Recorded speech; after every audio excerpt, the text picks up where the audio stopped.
Hello, my dear friends. How are you doing? Hope you are having an amazing day and not having to deal with drama. Ready for new stories I have for you today? Let's go to the first one. And don't forget to listen to the end of the story, guys, to hear my insights. Enjoy the stories. And don't forget to like and subscribe. And of course, don't forget to leave a comment. I, 46 female, am the youngest of 5 children. I was a senior in high school by the time all of my siblings had moved out. I turned 18 right before my second semester of the school year, and right after my birthday, my parents told me they expected me to pay for my own rent and utilities. I was confused because they had not done this to my siblings, and asked them to reconsider as I was saving for college and moving out. They had already told me they would not be helping with my tuition, despite helping their other 4 children. However, my parents would not budge, and told me if I refused, I was going to have to find somewhere else to live. I continued to live with them, paying off my expenses. With the money I gave them, they treated themselves out to dinner almost every night. They also occasionally took little vacations without me and left me at home alone for days on end. I bought my own groceries and cooked myself dinner until I graduated, and over the summer, until I moved into my dorm that fall. My dad passed away a couple years ago, and now my mom feels that her house is too big and lonely to be comfortable. She asked my sibling if she could move in with them and their kids, and every single one of them refused, as they had no space. My house has a guest room, so after the previous room-related rejections, she called and asked me for my extra room, so I told her she would have to pay rent and utilities. Over the phone, she blew up and yelled at me, calling me ungrateful and petty. She apparently also told my older siblings about this argument, and now they are contacting me, saying I should leave the past behind us and be kind to our elderly mother. The eldest, my sister, also called me petty and immature. In my opinion, they don't understand how I was treated in high school, how it felt to have everyone in my family leave me behind. Though I feel I could have been kinder to my mom, I still feel hurt about how they abandoned me financially in high school and emotionally throughout most of my adult life. So am I the a-hole? Well, it doesn't look like OP's mom's going to give the home away for nothing. She's selling it and keeping every penny by aiming to live rent-free with her kid. You reap what you sow. Just because they are your parents doesn't mean you owe them anything, especially when they treated OP the way she did. OP's siblings can't judge OP. They all said no to her first. Then, as a last resort, she asked OP, and when OP followed her example with rent, she had the nerve to blow up on OP. And now let's hear the community's opinion. Solo Throwaway says, "Sounds like mature older sis is offering to house your mother. You should take back your offer to house her. Do not house her. She's going to be a nightmare to live with. And any sibling calling to chastise you should offer to take in your mom. Otherwise, they should shut up. Your siblings' opinions are just noise in this situation. Ignore all of them. Your mother should sell her big house and buy a smaller one, preferably in the same community or one with lots of retirees. That way, the smaller house is easier to manage, and she has a community around her to minimize loneliness. Not the a-hole. Mom and Sibs are the a-holes here." Patty and Chip says, "Not the a-hole. I would do the same thing in your particular situation. I had a similar experience, only I was the oldest. I saw my 5 younger siblings get everything they asked for and needed, whilst I struggled a lot and got zero help. I like how your siblings all turned her down. Not lost on me that you were her last resort, by the way, but expected you to take on the burden. If they feel so bad about it, they can make some room for her, no?" Attention Former says, "It is so ironic how none of your siblings want to help her, but they want to make you feel guilty for not doing it. Not the a-hole. I think it is horrible they charged you rent and utilities when you were still in high school." I, 40 male, have 2 biological kids, 10 male, 19 female, with my ex-wife, 50 male. She has 4 other children, 24 male, 8 male, 6 male, and 3 male. Her oldest, my former stepson, 24 male, was 5 when I came into his life. I was an active figure and even continued to care for him after she and I split. We had shared custody of our shared children, and I took my stepson whenever I had my bio kids. I consider him my own. The other 3 boys have different fathers. I planned a Disney trip for my youngest's birthday. I'd be taking and paying for my stepson and 2 biological children. The total cost, including travel, accommodations, and food, will be at least $12K. This is something I've saved up for months. My ex is thrilled, but is insisting that I'd be creating jealousy among my son and his half-siblings. She wants me to take all 3 of my son's brothers, even her 3-year-old, across the country on my dime. She said that she wants to go as well, but wouldn't mind staying home. I told her that she was crazy, and I would not be taking her kids. I would be the only real adult there aside from my 19-year-old daughter and 24-year-old son.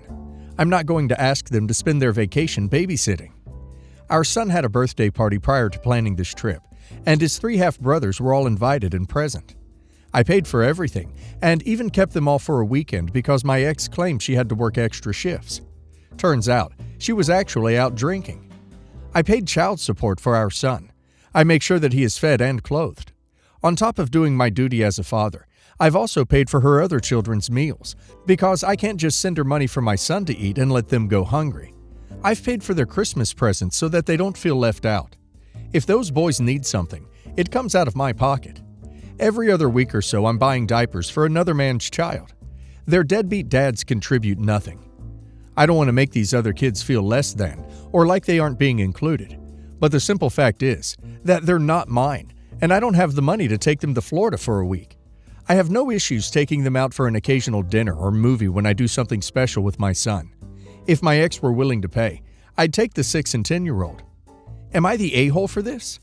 I know that it's generally expected to include every child, but something so expensive makes it damn near impossible.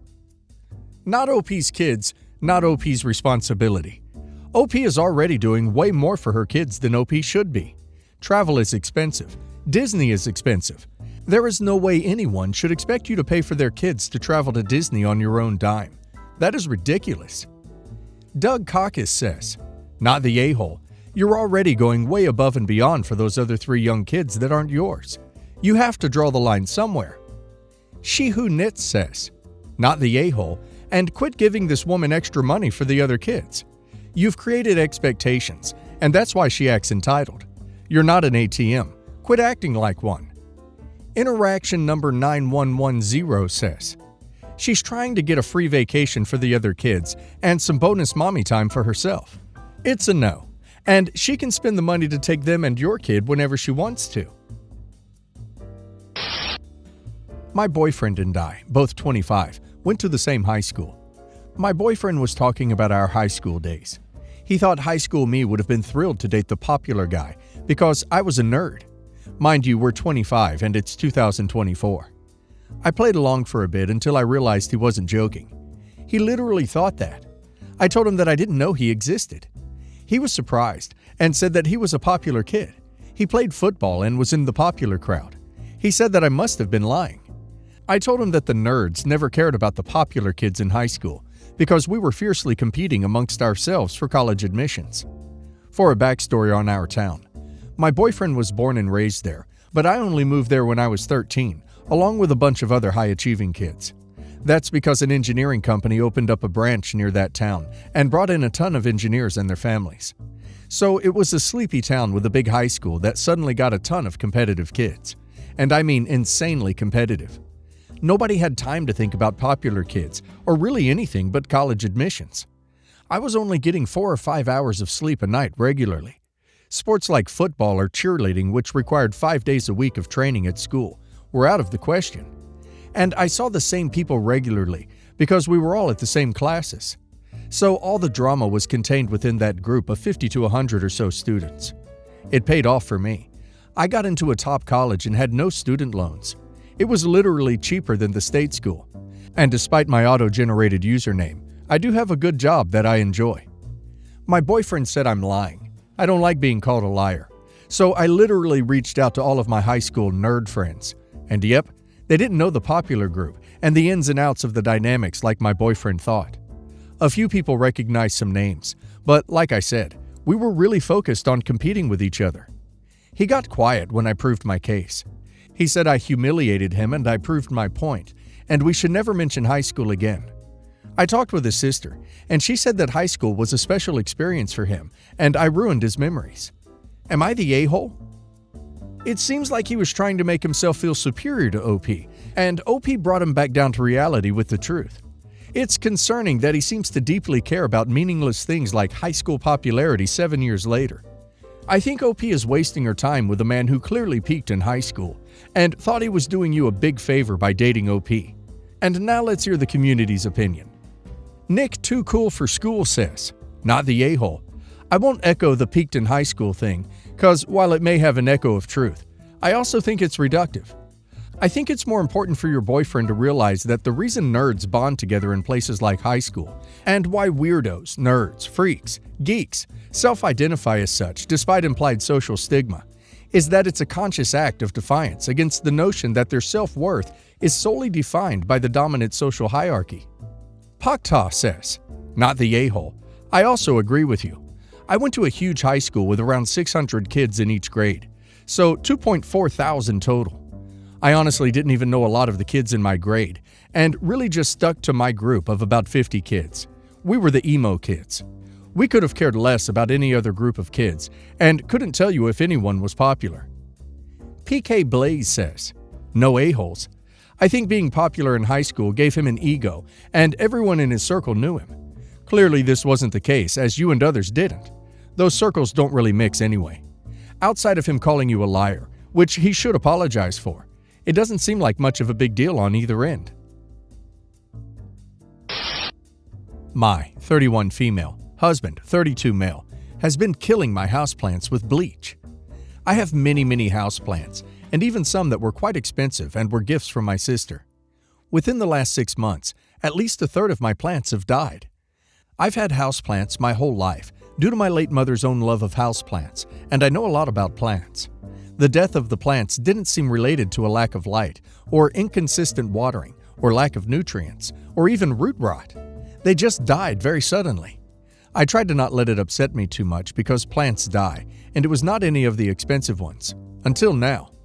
My sister gave me a 5-leaf Monstera albo rooted plant for my birthday 2 months ago. It was beautiful. This morning I was crying pretty hard about it as I unpotted it and took a look at the roots, and I was looking hard at this plant and roots to see if its death was pest related, and that's when I noticed the smell. I sniffed my potting mix and I smelled bleach.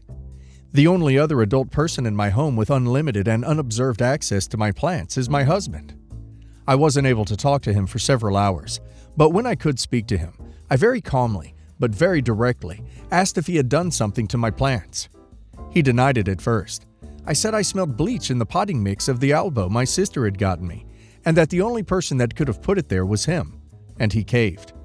He said he was putting small amounts of bleach into the fertilizer water jugs I prepare. I started crying. I asked him why. Why would you do this? You know I love these plants. Why would you destroy them? He didn't really answer, nor did he really apologize. The trust I had in him is absolutely gone. I think maybe counseling can help us, but he's the one that did this, but I'm the one that would have to set up the counseling. The angry part of me just wants to be done with the relationship. I know that might seem overboard, as we're married and share a child, but I feel now that I'm not safe around my husband. Edit. I thank everyone for giving advice. The townhome we live in is mine and my sister's, our inheritance from my mother. My husband has an office, den gaming room that is his personal space, and there are no plants there. There are also no plants in the kitchen. I'm not a plant hoarder. Like, he has a room for himself. I also have a sunroom, and that is where the concentration of plants live. He has no reason to go in there. It's not access to our backyard or anything. I saw some people saying maybe he's sick of bugs, but I do not have a fungus gnat problem. I did see one person ask why did I not smell the bleach when I was watering, and I can only say my nose wasn't all up in there maybe. I also usually use a natural systemic in my fertilizer water called SNS 209 that smells heavily of rosemary, but I ran out last month and haven't replaced yet. After our convo yesterday, I needed space. He went to his office and I spent the night in my daughter's room on a trundle bed. I'm going to text my husband today. He usually communicates easier and opens up more via text, rather than face-to-face. I'm going to ask for a reason, and I'll see what he says. I can't think of a single reason he did this that makes him salvageable as a person or partner. There is something wrong with him. It's a freshly baked story, guys, so no update yet. Let's hope OP posts it soon, and we find out what was the reason for her husband's behavior. And now let's see the community's comments. Lou1845 says, "Sheesh, I'd worry about what he's putting in my coffee." Texas Popcorn 424 says, "This is just so odd. Like he had no explanation, no reason? He just intentionally went out of his way to hurt you. Seems like he has some serious issues." Fat Sad Happy says, "He's jealous. Yes, in a weird controlling way, he does want to share attention. He's shown how much he can go in it already. I would plan a safe escape, quietly and carefully."